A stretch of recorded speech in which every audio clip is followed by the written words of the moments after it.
Assalamualaikum warahmatullahi wabarakatuh. Bagaimana kabar sahabat semua? Semoga sahabat selalu dalam keadaan sehat walafiat serta tetap selalu semangat. Baik, khusus di kesempatan video kali ini kami akan membahas kembali update perkembangan terbaru terkait koin Terra Luna Classic dan juga stablecoin USDC, yang mana dalam beberapa hari belakangan ini terdapat beberapa info menarik yang tak menutup kemungkinan beberapa info menarik tersebut dapat membawa dampak positif khususnya terhadap koin Lunsi ke depannya nanti. Lalu kira-kira seperti apakah info-info menarik tersebut? Mari kita cari tahu.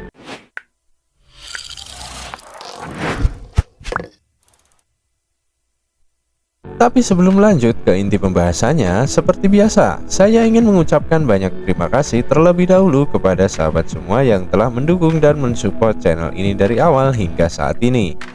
Dan teruntuk sahabat yang baru mampir atau baru menemukan channel ini, saya mohon dukungan dari sahabat semua untuk menekan tombol subscribe yang ada di pojok kanan bawah video agar sahabat tak ketinggalan berita kripto terupdate dari channel ini.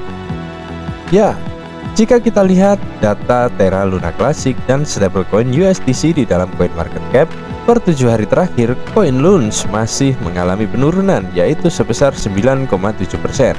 Sedangkan untuk stablecoin USDC sendiri, per 7 hari terakhir telah mengalami kenaikan yaitu sebesar 76,9%.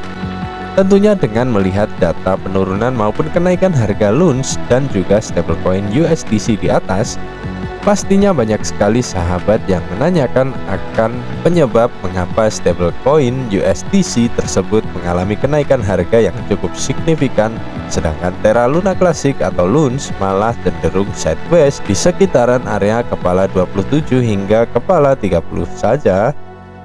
Oke, dikutip dari thecryptobasic.com, adapun stablecoin USDC mengalami lonjakan harga yang cukup signifikan tak lain disebabkan oleh proposal repegging stablecoin USDC yang selama ini kita nanti-nantikan. Akhirnya kini proposal tersebut telah resmi diterbitkan atau dirilis per hari Minggu tanggal 9 Oktober kemarin.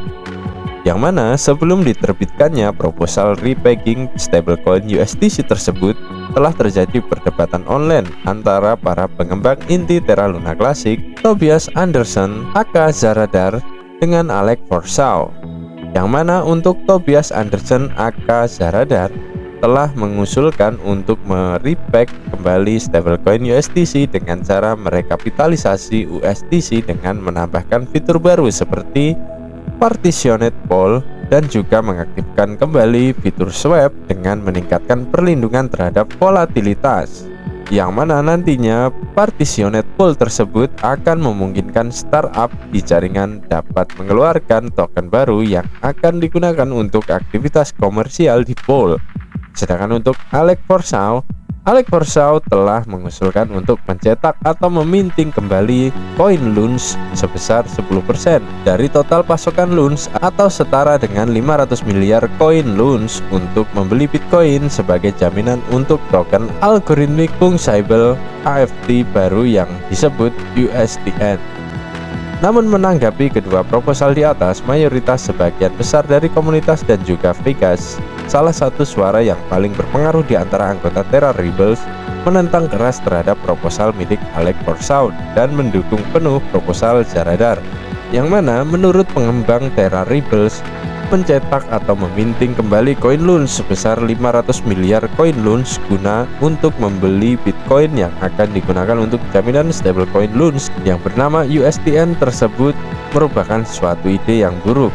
Karena pasalnya menurut Vegas, hal tersebut tentu saja akan bertentangan terhadap kemajuan inisiatif pembakaran dari semua pihak baru-baru ini.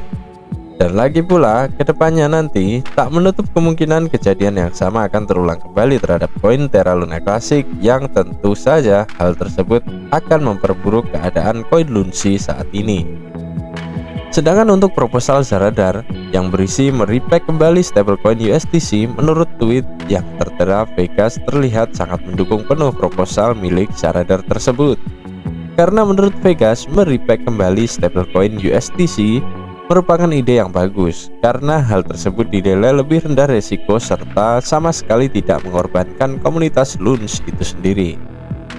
Namun meskipun harga daripada koin Lunsi per video ini dibuat cenderung sideways dan cenderung tak dapat mengikuti pergerakan kenaikan harga daripada stablecoin USDC, perlu sahabat ketahui, dukungan untuk pajak pembakaran Terra Luna Classic terus bertambah dari hari ke hari.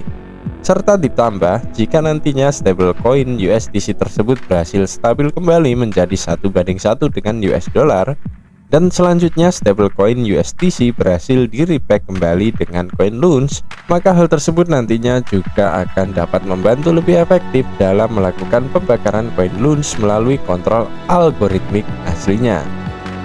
Yang mana, seperti yang kita ketahui, jika pembakaran koin LUNS semakin efektif dan meningkat, maka hal tersebut dapat dengan membantu mempercepat pengurangan jumlah suplai daripada koin LUNS itu sendiri. Dan jika jumlah suplai koin LUNS semakin berkurang dan menipis, maka sudah tentu harga daripada koin LUNS perlahan akan dapat dengan segera recovery kembali. Adapun update platform-platform dan juga exchange-exchange yang telah mendukung pajak pembakaran LUNS secara off-chain diantaranya adalah 1. Exchange Coinin, yang kedua Exchange CetoX, yang ketiga Exchange Binance. Yang mana meskipun saat ini Exchange Binance hanya menerapkan mekanisme pembakaran sebesar 0,1% dari keuntungan Binance di semua biaya perdagangan LUNS pada trending spot dan juga margin, per video ini dibuat, Binance telah melakukan pembakaran koin LUNS sebanyak di minggu atau batch pertama. Binance telah melakukan pembakaran koin LUNS sebesar 5,5 miliar koin LUNS. Di batch kedua, Binance telah melakukan pembakaran koin sebesar 2,9 miliar koin LUNS. Sementara untuk di batch ketiga, Binance akan mengupdate kembali jumlah pembakaran koin LUNS tepat pada tanggal 17 Oktober 2022 pukul 00.00 UTC mendatang. Kita tunggu saja. Dan juga perlu sahabat ketahui bahwasanya besar atau kecilnya jumlah pembakaran koin LUNS yang dilakukan oleh Exchange Binance tersebut tergantung dari jumlah volume transaksi koin LUNS yang berada pada Exchange Binance itu sendiri. Dan selanjutnya platform Neplio, salah satu platform blockchain perusahaan untuk membuat pengembangan aplikasi terdesentralisasi atau DApps agar lebih mudah. Yang kelima, Gemeta Rivals, yang mana per 4 Oktober kemarin Gemeta Rivals telah mengajukan 2 option penerapan pajak pembakaran terhadap koin LUNS, yang diantaranya seperti option yang pertama, peluncuran NFT di NFT marketplace di blockchain LUNS, yang mana nantinya hasil penjualan NFT tersebut secara otomatis akan dikenakan pajak pembakaran sebesar 1,2% untuk digunakan dalam membantu pembakaran koin LUNS. Sedangkan option yang kedua berisi peluncuran NFT di NFT marketplace berbasis non-LUNS atau peluncuran NFT di luar blockchain Terra Luna Classic, yang mana nantinya hasil dari penjualan NFT di luar blockchain Terra Luna Classic tersebut akan digunakan untuk membuyback dan melakukan pembakaran terhadap koin LUNS sebanyak 12%, atau bisa diartikan 10 kali lipat dari pajak pembakaran 1,2% yang dihasilkan pada blockchain Terra Luna Classic itu sendiri.